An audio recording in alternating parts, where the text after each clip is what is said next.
ایک نوجوان کاشتکار اپنے کھیتوں میں مصروف تھا کہ اچانک ایک نسوانی ہنسی کی آواز نے اسے چونکا دیا۔ اس نے اپنی پوری زندگی میں ایسی پرکشش عورت کبھی نہیں دیکھی تھی، لہٰذا وہ سحر زدہ ہو کر اس کی جانب کھینچا چلا گیا۔ وہ نازنین بھی تبسم بکھیر رہی تھی۔ نوجوان نے اس حسین و جمیل پیکر سے دریافت کیا کہ کیا وہ اس کے ہمراہ اس کے گھر چلے گی۔ وہ خوبصورت دوشیزہ بغیر کسی تامل کے اس کے ساتھ ہو لی اور کسان خوشی کے مارے خود کو ہواؤں میں اڑتا محسوس کرنے لگا۔ اب یہ خبر گاؤں کے چودھری کے ڈیرے تک جا پہنچی۔ وہاں دوستوں اور ساتھیوں کی محفل جمی ہوئی تھی اور خادم چودھری کی خدمت گزاری میں مصروف تھے۔ اسی اثنا میں چودھری کا خاص ملازم ہانپتا ہوا وہاں پہنچا۔ چودھری نے حیرت سے پوچھا کہ خیریت تو ہے، یہ تمہیں کیا ہوا ہے؟ ملازم نے جواب دیا کہ جناب خیر کہاں، میں چوراہے پر موجود تھا۔ وہاں سے وہ جوان کسان ایک ایسی پری جمال کے ساتھ اپنے گھر کی طرف جا رہا تھا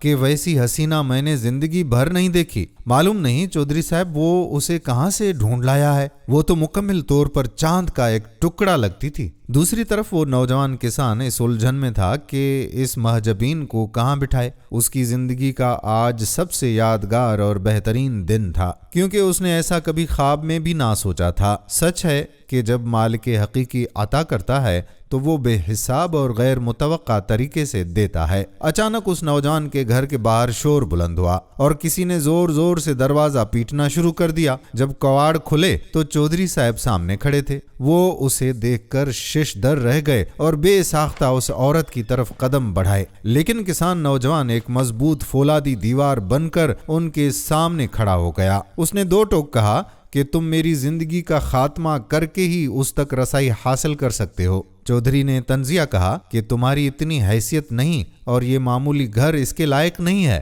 یہ میری عالیشان حویلی کی زینت بنے گی۔ کسان نے جواب دیا کہ نہیں، اس بات کا فیصلہ اب گاؤں کی پنچایت ہی کرے گی۔ چنانچہ وہ دونوں اس حسینہ کو ساتھ لے کر پنچایت کے روبرو حاضر ہوئے۔ جب پنچایت کے سربراہ کی نظر اس پر پڑی تو اسے اپنی آنکھوں پر یقین نہ آیا۔ اس نے اپنی عینک صاف کر کے دوبارہ دیکھا تو واقعی وہ کسی جنت کی حور معلوم ہوتی تھی۔ سردار کہنے لگا کہ ارے میاں، اپنی اوقات دیکھو اور اس کا روپ دیکھو، یہ تم جیسے عام لوگوں کے لیے نہیں ہے۔ میرے پاس بے پناہ ثروت ہے، رتبہ ہے، شاندار کوٹھیاں ہیں اور قیمتی سواریاں بھی، خادموں کی فوج ہے اور سماج میں ایک بڑا مقام ہے، اس لیے یہ صرف میرے ہی شایان شان ہے۔ تم دونوں یہاں سے دفع ہو جاؤ اور اسے میرے پاس چھوڑ دو۔ وہ دونوں ہکے بکے رہ گئے۔ چودھری چلایا کہ یہ نہیں ہو سکتا اور نوجوان نے بھی احتجاج کیا کہ ہم اس پر راضی نہیں ہیں۔ اب اس پر اسرار حسینہ نے اپنی خاموشی ختم کی اور مخاطب ہو کر کہا کہ اب فیصلہ میں خود کروں گی، تم تینوں میرے پیچھے بھاگو، جو شخص بھی مجھے تھام لے گا میں ہمیشہ کے لیے اس کی ہو جاؤں گی۔ یہ کہتے ہوئے وہ تیزی سے پنچایت کے میدان سے باہر نکل گئی۔ سردار صاحب اپنی سرداری و وقار سب بھول گئے اور وہ تینوں دیوانہ وار اس کے پیچھے دوڑ پڑے۔